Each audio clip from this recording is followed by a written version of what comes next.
Welcome back to the Forensics Detailing channel. Today we're going to be doing a video on how to wax your car properly.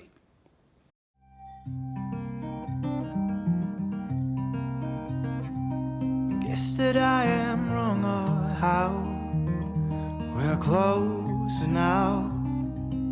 I've been making my amends. Come and see.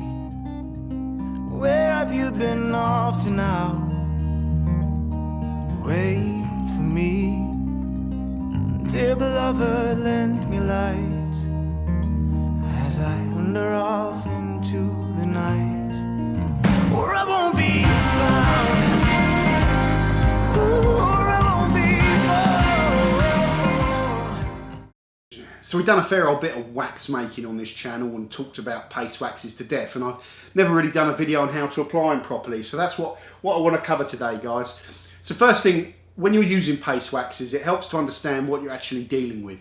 So we know that these paste wax products typically are a blend of waxes, organic waxes, carrier systems, either organic oils or typically modified forms of silicone or other synthetic carriers. A lot more of those in waxes nowadays, but still a lot of waxes using organic oils. And then typically a solvent system that you blend in with the wax to keep the wax in a sort of semi-dissolved, workable state. And of course a whole smorgasbord or variety of other things you can hurl into a wax blend to give it certain types of characteristics that you might want. All these synthetic engineered chemicals that are used in lots of kind of commercial waxes and now kind of sort of homemade waxes, if you like. But having that basic understanding of the chemistry of waxes is really important. And the most important thing about it to understand is that solvent system, if you like, the thing that makes the wax workable, is the thing that kind of disappears, vaporizes out of the product so that you're left with just wax and carriers and those other synthetic components left on the panel. So this solvent vaporization that we talked about is often called like the cure or the hazing of the wax. And when you apply these, it's something you're looking out for to happen before you go about removing them. Not always, and we'll talk about that a little bit later on in the video, but typically you're waiting for the solvent system to vaporize so that the wax is actually bedding down and starting to solidify more and bond or stick to the panel, so that when you buff it off, you're not taking, you're actually leaving a layer of wax on the panel behind. So next up, applicators. My preference, and I think the majority of people's preference, is to use a foam applicator for waxes. Some people use your hands, some people use microfiber applicators, which can work, but they tend to cling onto the wax a little bit too more and clog up a little bit more, pull the wax a little bit too hard off the panel as well sometimes. A foam applicator, I think, is what you want to be using. With applicators, it's nice, you can go down to the bargain basement ones that are like 5p each. You can get like a pack of 10 of them for £1 or something. They are not particularly good. I like to use decent quality applicators, and we've done a separate video reviewing lots of wax applicators that offer you, good value for money, some perhaps more expensive one. I tend to use the wax pack ones, or these puck ones if I can find them going at the right price. The Adams one is very nice. The Wowo one's a little bit on the light side, but the nice soft safe foam. The Auto Glim one that came with UHD wax is very, very nice. So it's important to get a nice quality foam applicator for when you apply these. Next thing is cleaning and preparation prior to applying a wax. Now, one of the advantages of waxes is that you can effectively, I don't want to use the word sling, but let's go with sling. You can effectively sling these on your car quite quickly with less prep than you would like a sealant or a ceramic coating. They are able to kind of stick to whatever surface you put on better than sealants that really need a clean surface. Saying that, the more time you spend preparing your surface and using pre-wax cleansers and things like that, it will help these waxes bond more and last longer. But that's the trade-off with using a wax. You could do a full pre-wax cleanser all over your car, an abrasive one, a non-abrasive one, degrease all the surface of the car, and that will get you better results. But of course, it takes time to do. If you want to just clean your car to a good level and then apply a wax on top, you can. So it's up to you. Again, you know, what you're using as well. The products come into it. Waxes now, they're not all the same, and some of them have performance that goes beyond a lot of sealants. So, and some of them are kind of, you know, organic waxes with oil that are not really designed to last, you know, more than a few months. And it's those type of products where you might say, well, I'm not going to do a full strip prep for a product that's only going to last a couple of months. So you've got all those considerations that are worth talking about. So it's important to understand your wax products as well, and we'll talk about that in a little while. Next thing, when you're applying the wax to the panel, this is my preference, and this is another one that everyone's got different views on. It is my preference to apply paste waxes in little circles. And the only reason I do that, and people do that, I think, is because you get much better coverage. The wax, you work it, you spread it, and you make sure by going in circles, overlapping circles, a bit like, not cross-hatching, but up and down overlapping circles, you make sure that you work the wax and you get the wax over every bit of the panel a little bit better. If you're going up and down or just side to side, you tend to find that it starts missing little spots, you know, when you're dragging it down, and you end up applying more wax to kind of compensate for that, and using too much wax is something that you want to avoid. So my recommendation is you do it in circles. I've heard people say to me, if you put it on in circles, you're going to put circular scratches on your car, which are easier to spot than straight line scratches. So if you're living in that world, you know, which is fair enough, you can live in whatever world you want, where you're worried about the direction of the scratches you're putting into your paintwork when you apply waxes, then you're living in a world that I don't live in. You shouldn't be scratching your car when you do these waxes. It's important to clean properly, and use light pressure as well, as always, whenever you're touching the panels.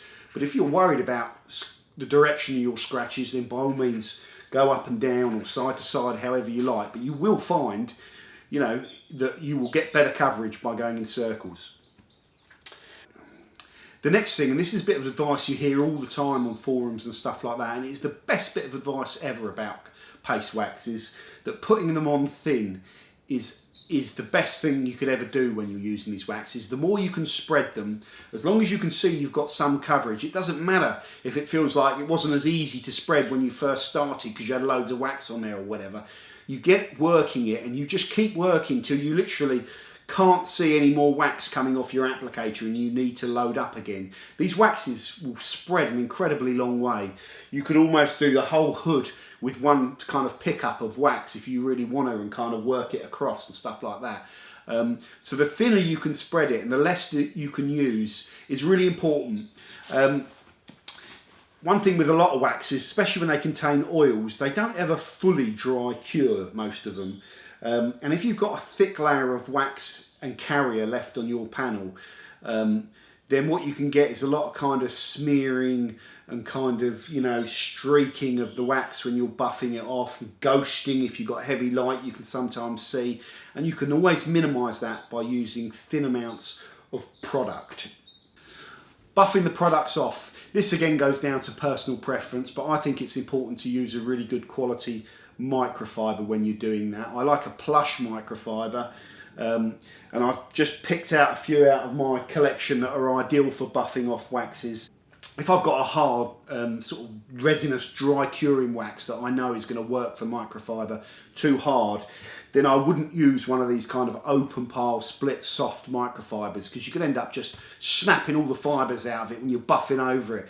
You always want to be, whenever you're buffing off wax, you want to be able to put the microfiber down on the panel and just wipe it over gently. You never want to be sort of like really putting loads of pressure and wiping fast or vigorously, because that's more likely to kind of pull the fibers out of these cloths and snap them, you know. And also, if there is any risk of scratching when you're going in with pressure, you know, and buffing fast, that's when you can do things that are a little bit more risky. So nice soft pressure and just sort of roll your hand over the wax. If you're using an open pile split soft cloth and you're having trouble removing that product and you're finding you need to use more pressure, then that's probably an indicator that's not the right cloth to remove that wax.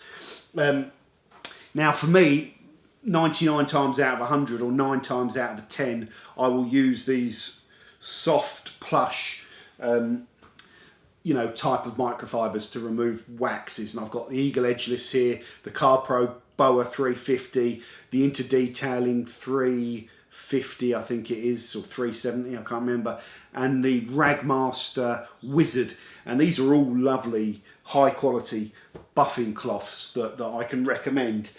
But like I said, if the wax is really kind of cured hard and you need something that's a little bit more solid, that you're not going to pull the fibres out, then I can recommend this Ragmaster, I think it's 350 Edgeless it's called, and it's more like a plush terry. It's not an open pile microfiber, but it's nice and soft. You're not going to kind of pull the fibres out of it because they're not just straight strands of fibres, so you can work this cloth a little bit harder, but it's still got plenty of material on there, so it doesn't get kind of, you know, after one swipe it doesn't kind of get saturated in wax. So this is another good one. But any of those cloths essentially will do. When you have buffed off all of the wax on the car, it's worth going back round with a completely clean microfiber cloth, and a fresh one if you like, and just giving it a very gentle buff, because sometimes, unless you've got all the right light there can be some areas of the car where the wax might not have been taken off properly, some little sort of streaks or something like that. So just gently going around with a clean microfiber is always a good idea. Working in applying and removing waxes in the right light helps as well. Sometimes you can do one outside, you know, on a gloomy day, wheel it into the garage where you got the lights and suddenly spot things that you've missed. So light is always a key part of detailing. Once you've got the wax off your car and you've done your final buff, leave the car well alone, because whatever's left on the surface, the wax product that's left on the surface, probably still going to be a bit of solvent vaporising out of it for a while after you've applied it. So don't, you know, unless you're doing some camera stuff or you want to take some beading shots, you know, don't just throw water at it for the point of it. You know, I sound like a bit of an old fuddy-duddy there, but that's just what I do anyway. Once the wax is on, buffed off, I'll leave it well alone. Maintaining the wax, so anything that's kind of using a wax and an oil blend or a wax and a carrier blend is affected more or has less detergent resistance, as a bit of a generalisation, than sort of synthetic sealants and obviously ceramic coatings. So you want to be careful what you're using to clean your car. Lots of waxes, the first time you hit them with shampoos and detergents, will lose a lot of their repellency. Some can maintain it quite well, regardless of how good they are or how detergent repellent they are. You know, using a closer to pH neutral shampoo will help. Washing your car regularly will help. Not using any kind of strong, harsh traffic film removers as part of your pre-wash and stuff like that. And all these arguments kind of make waxes a little bit more summer friendly than winter friendly, where, you know, in winter you have a lot of road film and you need some of these stronger chemicals to make cleaning the car easier. So these are all considerations about what you pick as your kind of product. Next thing is combo layering. So where you put down like a sealant, for example, and then put a wax on top of it. If you do that with different products, you're going into the unknown a little bit. And whenever you go into the unknown, there's risks and uncertainties and perhaps chances of poor results. But there are also chances you might discover a little system that works really well for you. So there's no hard and fast set rule of saying this doesn't work, don't do it, or this does work, do it. It's what works for you. Some things to consider when I've done a lot of prep on a car and I'm then putting on a sealant. A lot of times I'm picking that sealant for its surface characteristics as well as its durability. So for example, if I put an acrylic sealant on, I know that it's less likely to kind of attract dust and dirt, you know, especially in the summer, than a paste wax. And also the acrylic sealants are lovely and slick, and you can feel it the first few times you wash a car after one's on. It just washes really easily. So I wouldn't, in that scenario, put a wax straight on top of that, because I would then lose the reason that I'm using that sealant for.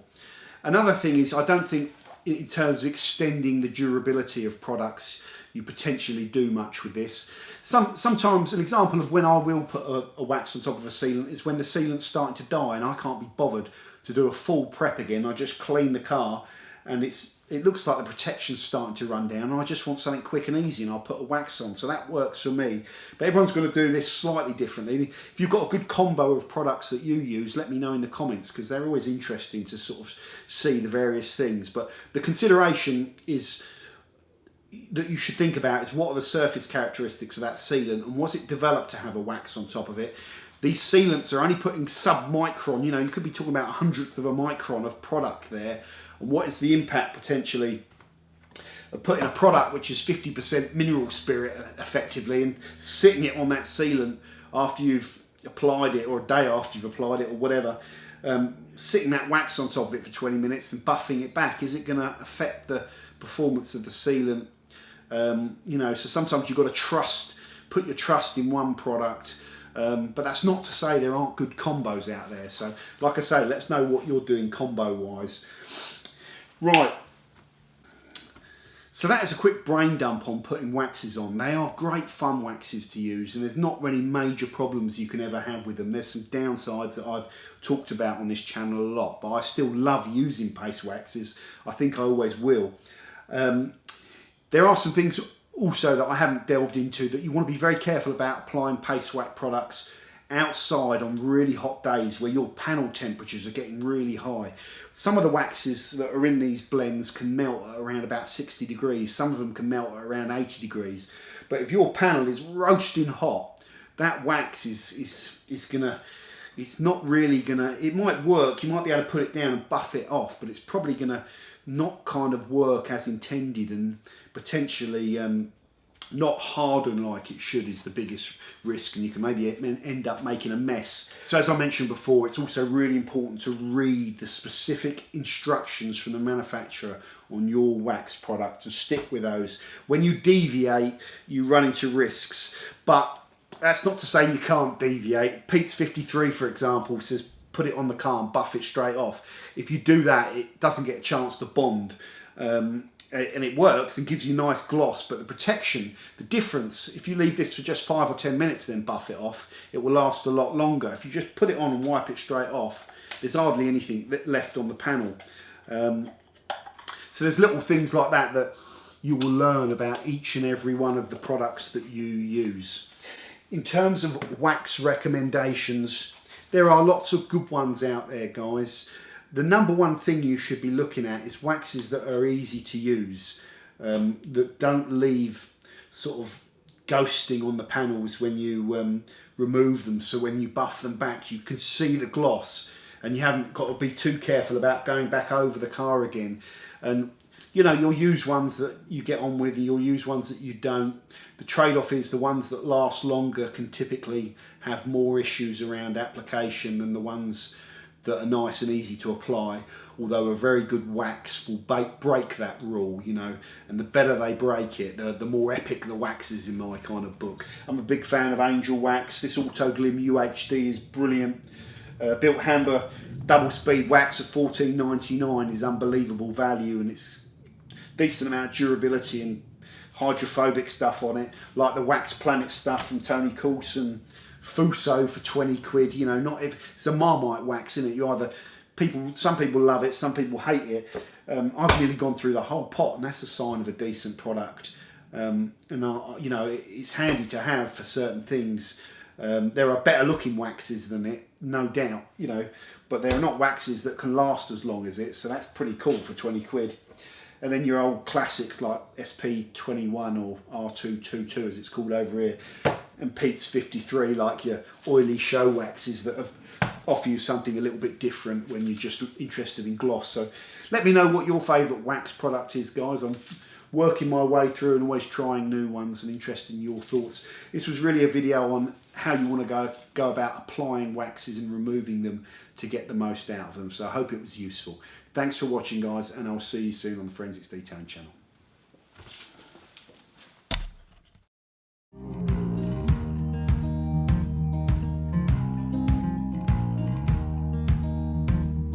Holding on to what I knew, but the moment's gone. Where was I?